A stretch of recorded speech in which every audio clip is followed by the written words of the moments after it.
Hey, what is up guys? DRC3 here, back with another My Hero Ultra Impact video, and today we're going to be showcasing the brand new SR Blackwhip Deku. Now, this guy, oh boy is he silly. This guy is so different is the word I'm going to say for now, and personally, I just think he's kind of a meme character. Like, he is just probably the worst SR character they have like ever come out with, in my opinion. No, there's probably worse SRs, but he's so not good. So this is just one more reason to skip this banner. Like, even the SR character isn't worth it. Skip this banner, save for the global 1 year anniversary coming up.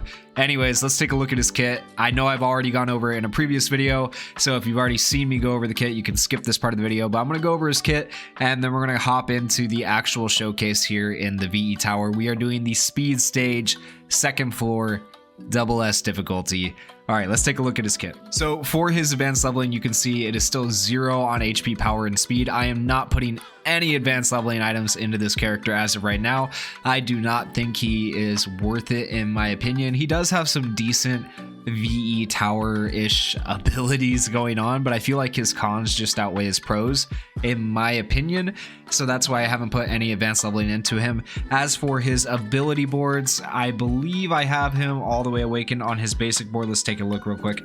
On his basic board, yeah, I have him awakened. We are on board 5, but I'm not going past that as of right now. I'm not going to waste a beta orb on this character, and I'm certainly not going to waste resources on this character when I could be using them on a UR. So, like, bare minimum, I suggest you guys awaken him, you know, because his art is kind of cool for an SR. It might arguably be better than the UR's art, which is kind of sad, the only UR Blackwhip Deku we have in game, but it is what it is. And then for his piece route, I got just enough pieces to unlock his first skill. That way we have both his auto skills. And then for the DX piece route, I actually pulled, I believe, 2 extra copies, so I could get him pretty high on the DX route if I actually went and bought the pieces. But like I said, I feel like this is just a character you are not going to want to invest in, so just keep that in mind. Why don't we want to invest in him? Well, let's take a look. All right, his plus ultra move is called Blackwhip. It gives the character persistence for 1 turn. Persistence is good because it's going to keep him alive, hopefully, till the end of the turn. But then, if you know anything about persistence, it will end up killing him at the end of the turn. But do not worry, it technically won't kill him, which this just makes no sense. We give him persistence, then we get rid of it, but let's just continue through it. Deals 450% damage to a single opponent. Medium chance of binding the opponent for 1 turn, so that's a status ailment, that's good. Also inflicts some of the damage dealt to character to himself, so he hurts himself. It doesn't say how much of that damage. I would still love to know a percentage. If anyone knows the percentage, just comment it down below in the comments. But shortens character's action skill cooldown time by 1 and then cancels all of the character's temporary buffs. Well, persistence is a temporary buff, so we give him persistence at, it looks like, the start of the plus ultra. I don't know if this all happens at once or how they really lay this out, if there's different phases to the plus ultra, like a beginning. At the beginning he gets persistence, and then at the end it goes away. I'm not sure if it just happens, who knows. But anyways, basically he gets persistence. If you know anything about persistence, you die at the end of persistence, and then he cancels all temporary buffs at the end of his plus ultra, and so it gets rid of persistence, so he actually gets to survive. Hopefully, I think, is the way that's supposed to work. But so far, he just dies a lot for me in the little bit of testing I've done. So, yeah, I don't know. He's so weird. He's so weird, right? His first action skill is called Self-Sacrifice. Increases character's max HP by 20% for 3 turns because Lord knows he needs it. Increases character's skill impact by 25% for 3 turns. That's good. He does a lot of damage. Woohoo. Increases character's plus ultra gauge by 20%. That's always good. That's actually really good. Also gives character the ability to make a last stand 4 times. That's also good because he definitely needs that with all the stuff, all the damage, him hurting himself so much. He needs those last stands. Here's the bad thing though. He has a cooldown time of 7 turns on that first action skill. A 7-turn cooldown time. Now granted, that does get reduced by his plus ultra up here by 1, so it becomes a 6-turn cooldown. Same for the one below, and then we also reduce it one more time, but it's still not going to be the best cooldowns here in the end.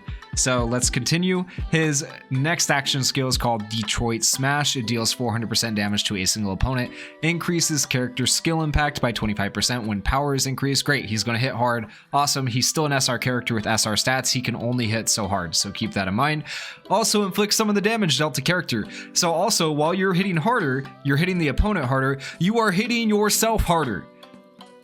Ugh, that's ridiculous. So, and once again, I don't know a percentage. I don't know if anyone has a percentage on how much of that damage is actually going towards your own character, but just keep that in mind. The harder you hit, the harder you get hit. So that's, yep, and another cooldown time of 7. His first auto skill is called I'll Save You. Increases character's defense by 5% for 3 turns when the battle starts. Woohoo! It doesn't matter because you'll see what happens on the next auto skill, but causes character to bleed. He's just bleeding from the beginning of battle. He's just he's just taking damage from turn 1. Also gives character ability to make a last stand 1 time every time HP falls below 5%. That is just going to be, you're always going to be so low. That's definitely possible to achieve with this character, so you'll get a free last stand right there. You have 5 last stands total if you count the action skills above, so that's decent. His second auto skill is called the Man Who Overcame. Gives character resilience. Resilience means you get more power as you lose health. So he's going to be really strong the less health he has, which is what his whole kit is built around, so that's fine. Increases character's power by 5% when making a last stand. More power, woohoo! This is once again going to be an SR character that hits harder than all the other SR characters. Might be comparable to a UR character, but probably not, because it's once again SR stats. SR stats are just inherently lower than UR stats. Shortens character's action skill cooldown time by 1 when used in a successfully executed skill chain. So this applies to both of his action skills above, which is good, because this means both of his action skills become technical hits, which is useful for VE Tower. So far, he has plus ultra gauge raised, he has technical hits, and he has a status element on his plus ultra. What he does lack is he lacks crits, so that kind of sucks. And then still, even with the action skill cooldown time, his action skill is not great, because let's say we do this right, his 7-turn cooldown right here could become 6 turns with the plus ultra, then it could become 5 with the use of 1 action skill, then it could technically become 4 with the use of your second action skill. So you can get one of his action skill cooldown times down to 4, which is good. A 4-turn cooldown is good, but then the other one is still sitting at 5. The lowest you can get the other one is down to 5 turns, so you're still sitting at a 4-turn cooldown and a 5-turn cooldown, and just having a single 5-turn cooldown makes the character inherently not as good, especially when he's hurting himself this much. And there are plenty of other UR characters who have just as good of cooldowns, do just as much as him, all without hurting themselves. So just keep that in mind. Also, the last part of the auto skill I didn't read, decreases character's defense by 15% for 3 turns when the battle starts. So the top auto skill increases our defense by 5%. Woo! But then this one decreases our defense by 15%. So we're really losing a net total of 10% defense. Why didn't they just make it a net total of 10% defense and get rid of one of these? Why do they have to have like 2 things counteracting each other? I don't know. To make the kit even more confusing than it already is, but why not? Yeah.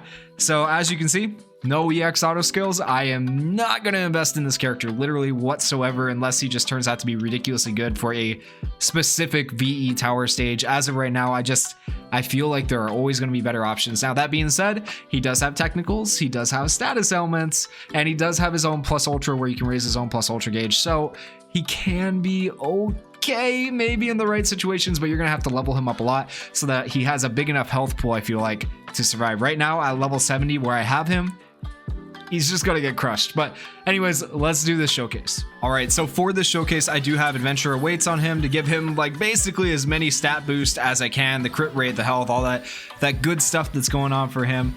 And so I'm going to turn off auto there before it accidentally goes. Been grinding out the event on auto. Make sure you're grinding out the event if you aren't right now. And we're going to go ahead and we're going to use explosive speed turbo with Bakugo to increase his crit rate. Then we're going to use Deku self-sacrifice. This is going to increase his max HP by 20%. increase his skill impact by 25%, and increase his plus ultra gauge by 20%, which is going to be nice. And then also gives him the ability to make a last stand 4 times, so hopefully he won't die. And then we'll use Midnight's beauty spot. But before we go ahead and press turn start, let's take a look at the menu, and I'm going to show you guys that Deku is already bleeding, and it's infinite. Character takes bleeding damage every turn. Every turn he takes bleeding damage, but by that same token, he also has resilience from the start of battle for the entire battle, where the lower his HP gets, the more his power increases. So that's kind of nice. Like, he's going to hit decently hard for an SR character by the time we get to the end of his health, but we'll have to see how hard that actually is. So that's the goal with this showcase, just literally to see how hard he hits, because I don't think he's going to be very good for like status ailments or anything like that. He might be okay for technicals. We'll see. Let's just and then you can see the defense up by 5%, but then you can also see defense down by 15% there. So that's counterintuitive, but why not? All right, let's do this.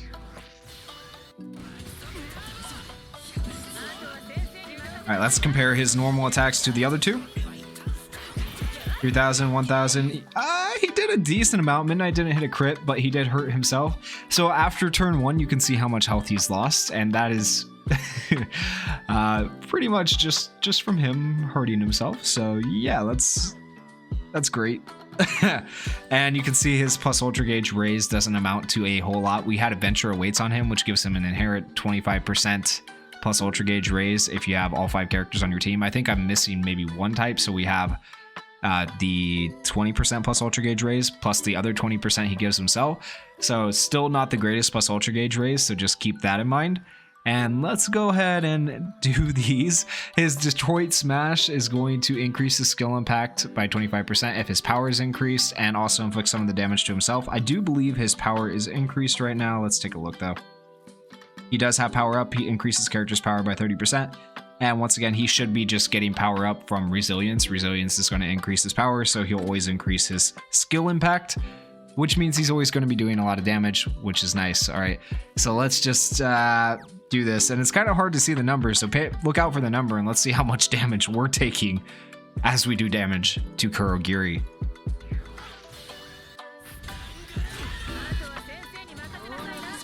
All right, and 24,000 damage to Kurogiri. I literally can't see the number that Deku is taking, but right there on his normal attack, I saw him take 1,700. He's taking the full brunt of a normal attack basically on himself.